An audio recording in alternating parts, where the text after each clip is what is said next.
Ustaz, pada malam pertama pernikahan saya mengetahui istri saya tidak gadis lagi.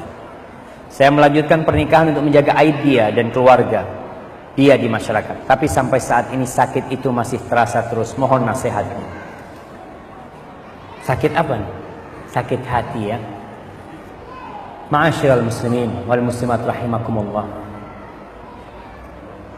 Rasulullah sallallahu alaihi wasallam bersabda, kullu bani Adam khata'.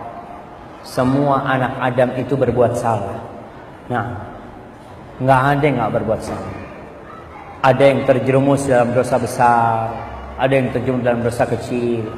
Tapi kalau dia bertobat kepada Allah Subhanahu wa taala, bisa jadi dia lebih baik daripada yang tidak berbuat dosa.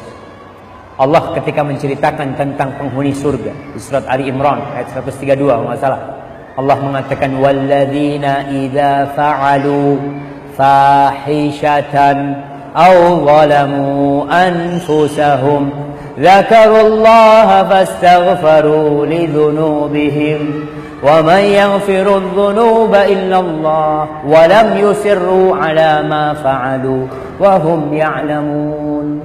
Kata Allah Subhanahu wa taala, penghuni surga adalah orang-orang yang ketika mereka berbuat dosa, fahisyah, dosa besar, zina mungkin dia melakukan, atau mereka melakukan dosa-dosa kecil, mereka ingat kepada Allah, mereka kembali kepada Allah Subhanahu wa taala dan dia berhenti berbuat dosa, tidak melanjutkan dosa-dosa itu, maka dia akan menjadi penghuni surga.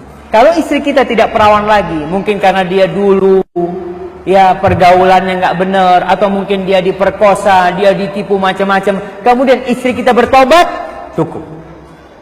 Man taba taballah alaih. Barang siapa yang bertobat, Allah akan menerima tobat dia.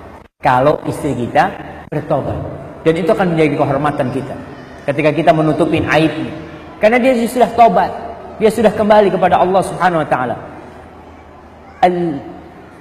Al-Imam Ibnul Qayyim rahimahullahu taala, dia menjelaskan tentang ucapan seorang salaf. Sebagian salaf mengatakan, yang artinya ada dosa yang memasukkan hamba ke surga, dan ada ibadah yang memasukkan hamba ke neraka.